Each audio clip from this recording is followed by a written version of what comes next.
rogai por nós, Santa Mãe de Deus, para que sejamos dignos das promessas de Cristo. Amém.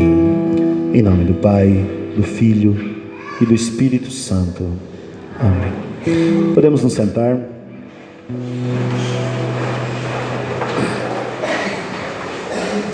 Boa noite a todos. A paz de Jesus. Louvado seja nosso Senhor Jesus Cristo. Que bom, irmãos, que bom que estamos todos aqui buscando o Senhor hoje nesse grupo de oração. Eu quero me apresentar para vocês. Meu nome é Fábio, se alguém não me conhece. Participo do grupo de oração aqui praticamente desde o início. Estou nesse momento, junto com o Olavo, fazendo alguns trabalhos na Diocese, de formação para o Ministério de Música da Diocese de Guarapuava, na formação também do Decanato Pinhão 2, estou na coordenação do Decanato Pinhão 2, que é um setor da Diocese. Também andamos meio que ultimamente gravando as pregações, algumas coisas que nós estamos fazendo, e colocando num canal no YouTube lá chamado Tesouro no Céu. Tá bom? Se você convidar você para fazer parte desse canal lá, que é aqui nosso, do pessoal daqui que faz as pregações, a gente grava os vídeos, estamos, na medida do possível, tentando deixar cada vez mais com uma qualidade melhor. Então, convidamos você também para fazer parte disso, para evangelizar através das redes sociais, da internet. Quero convidar você, meu irmão, que está aqui no grupo de oração, para que você possa pegar a palavra de Deus no Evangelho de São Mateus, no capítulo 9, do versículo 9 em diante.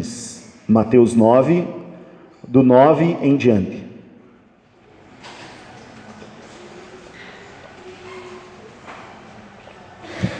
Na Bíblia Ave Maria, página 1293. 1293.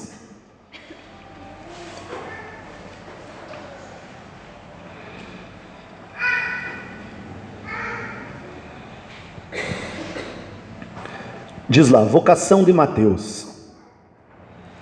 Partindo dali, Jesus viu um homem chamado Mateus, que estava sentado no posto do pagamento das taxas. Disse-lhe, segue-me. O homem levantou-se e o seguiu. Como Jesus estivesse à mesa na casa desse homem, numerosos publicanos e pecadores vieram e sentaram-se com ele e seus discípulos. Vendo isso, os fariseus disseram aos discípulos, por que come vosso mestre com os publicanos e com os pecadores? Jesus, ouvindo isso, respondeu-lhes, não são os que estão bem que precisam de médico, mas sim os doentes. Ide e aprendei o que significam estas palavras. Eu quero a misericórdia e não o sacrifício. Eu não vim chamar os justos, mas os pecadores. Palavra da salvação. Essa palavra, meus irmãos, é uma palavra de grande consolo para nós. Quando Jesus vai chamando os seus discípulos aqui, logo após a passagem do Sermão da Montanha, então vai falando propriamente do chamamento dos discípulos, e aqui nós chegamos num personagem chamado Levi, que também vai ser chamado de Mateus.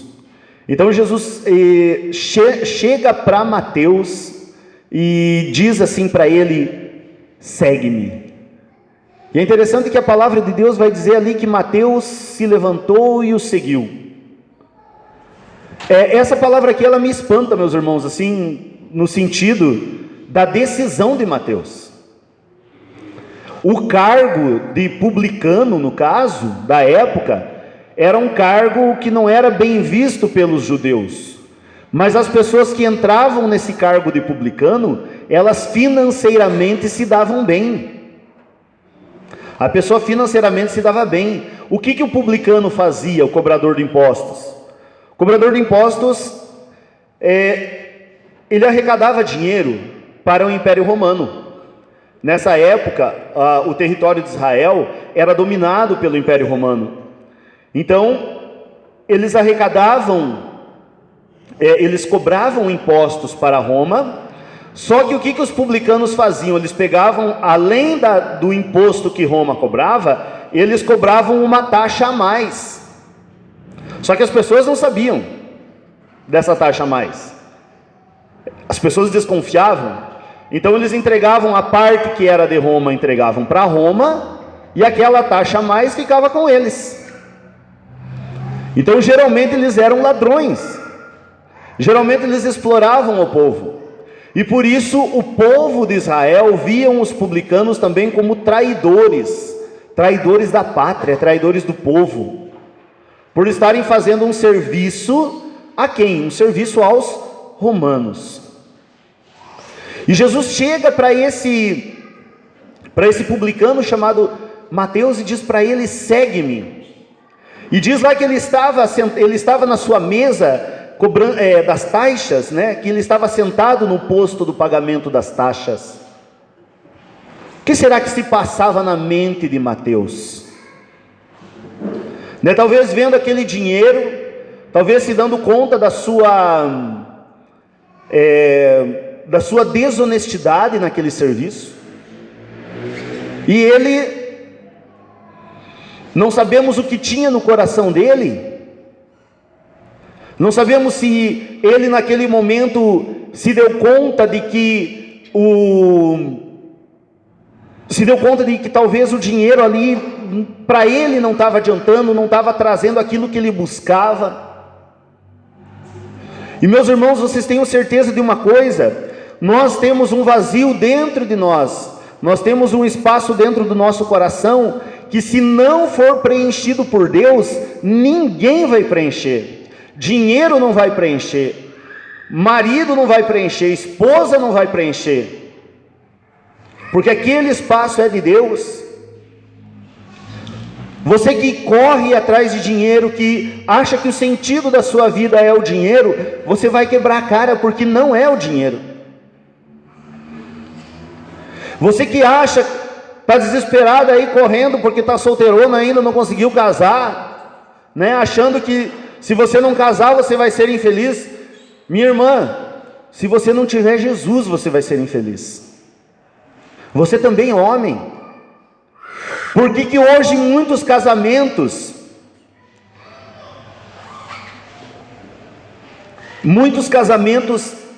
não dão certo?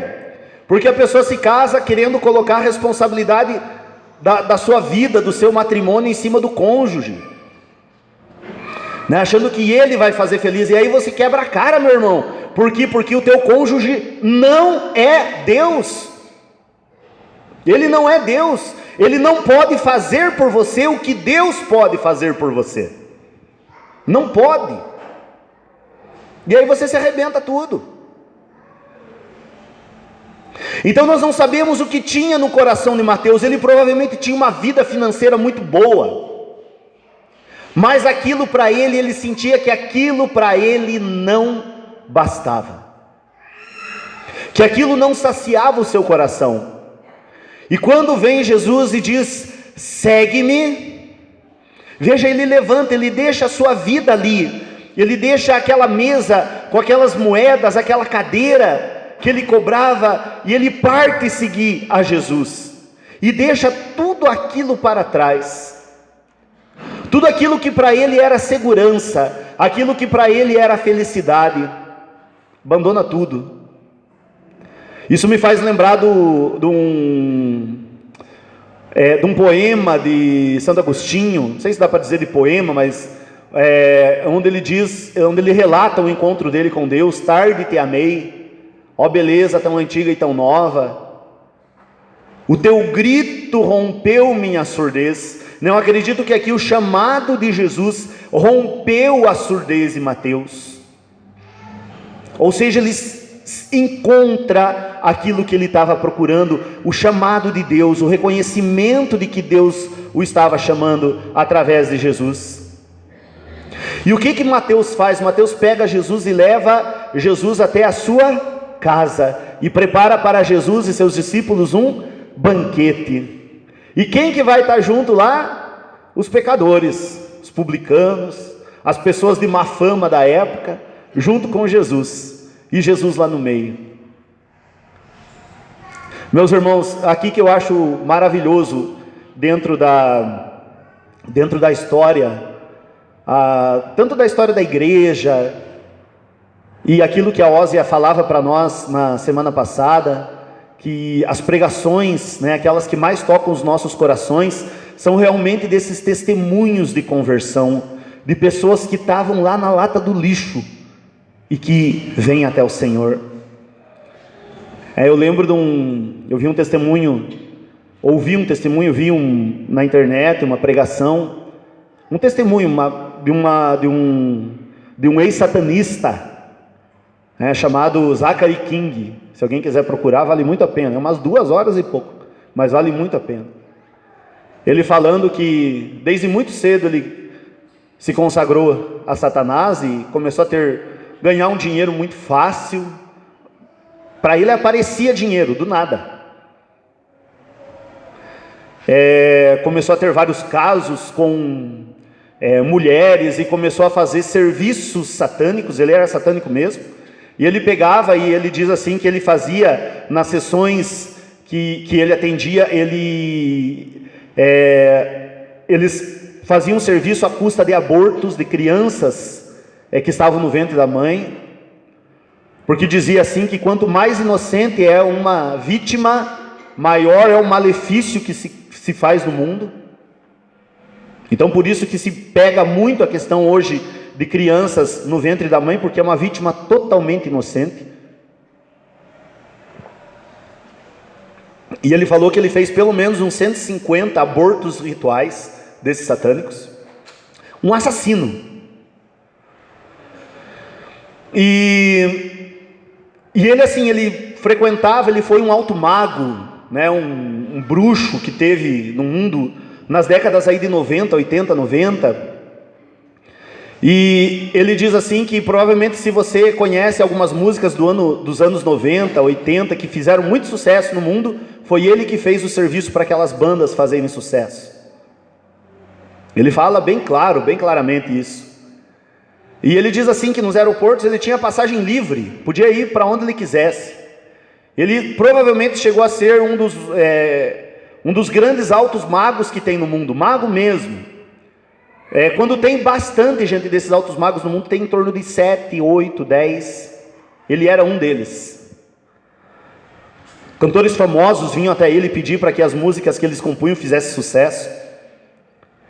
E ele falou assim que ele gostava muito de ver filme, então ele via filme, ele se prostituía. E chegou um tempo assim da vida dele que, diante de tudo aquilo que ele já tinha vivido, ele pega e ele percebe que ele está vazio. Ele percebe que nada daquilo que ele faz enche ele. E o que ele resolve fazer? Ele resolve pegar e, sem falar, né, porque o demônio ele não pode ler os nossos pensamentos, e ele tinha recebido dons do demônio, dons de adivinhação, coisas assim nesse sentido. E ele fala que ele não quis falar para o demônio que ele estava disposto a abandonar o demônio, abandonar aquela vida. E ele resolveu assim viver uma vida mais simples, vendendo coisas, vendendo alguns objetos em algum lugar e procurando.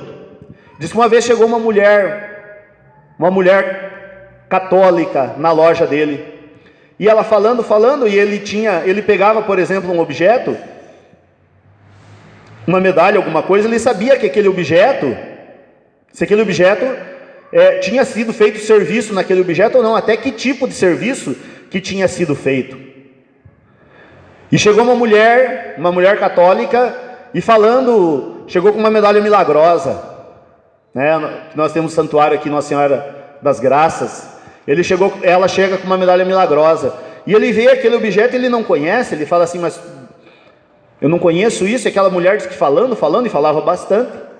E a hora que ele pegou naquele objeto, que ele pegou naquela imagem de Nossa Senhora da medalha milagrosa, diz que sumiu tudo na frente dele.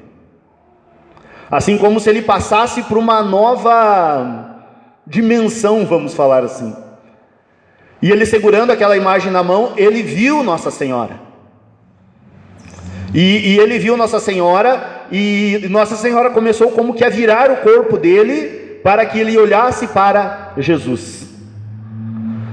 E daí, assim, aquele momento que ele diz que parece que foi um momento eterno, que não passava, e quando que ele volta, né, que ele volta dessa visão, aquela mulher ainda está falando alguma coisa, e ele se espanta com isso, né? Ele pergunta quem que é, né, quem que é Nossa Senhora, como que é essa religião, como que é o catolicismo, e ele abandona tudo, toda essa vida de satanismo, de luxo, de prazeres, ele abandona por causa do quê? Por causa que ele teve uma experiência muito grande com Deus através de Maria, né? É o grito de Deus que rompe a nossa surdez.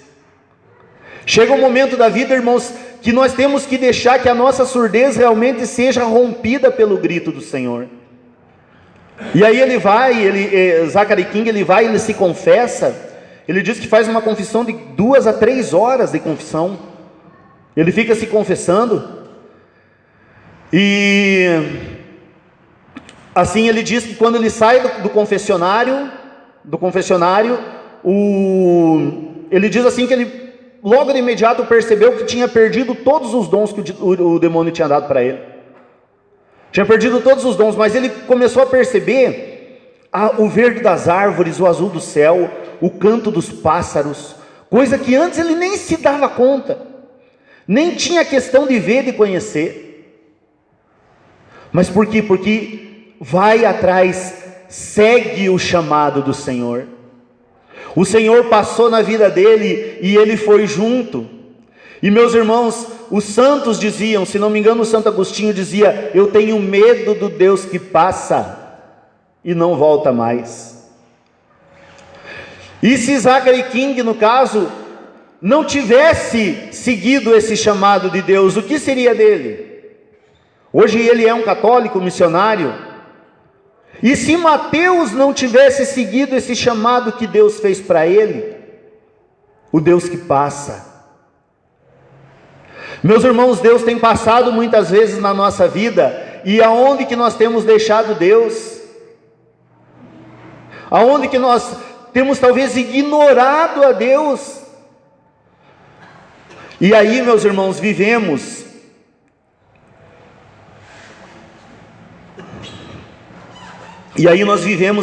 acabamos vivendo de migalha, vivendo de miséria, vivendo com esse vazio existencial que não adianta, meus irmãos, não adianta. Se esse vazio do teu coração não for preenchido por Deus, ninguém vai preencher. Ninguém vai preencher. E uma notícia muito boa que eu tenho aqui para dar para vocês aqui é a seguinte: que se você se acha um grande pecador, se você se acha um nada, se você se acha um miserável, se você se acha uma pessoa que realmente não tem valor nenhum, que talvez você não merece ser olhado por Deus, meu irmão, você é a especialidade de Deus. Deus não veio para os sãos, Deus veio para os pecadores, graças a Deus. Deus veio para mim, para minha miséria, para minha fraqueza. Deus veio para você que está aí talvez abandonado no sexo, para você que talvez está aí abandonado na droga, para você que está aí abandonado nos prazeres mundanos, no relativismo. É para você que Jesus veio. É para você que hoje esse grito de Deus está dizendo: vem e segue-me. E meu irmão, eu quero muito que esse grito de Deus, esse grito de Jesus, para você, seja um romper da sua surdez. Jesus está chamando Mateus. Sabe o que significa Mateus? O nome Mateus significa dom de Deus. Você é um dom de Deus? Sim ou não? Mateus, Deus está te chamando. Vem e segue-me. Qual é a sua resposta, Mateus? Você, meu irmão, que é um dom de Deus, qual é a sua resposta para o grito do Senhor hoje na sua vida? Feche teus olhos.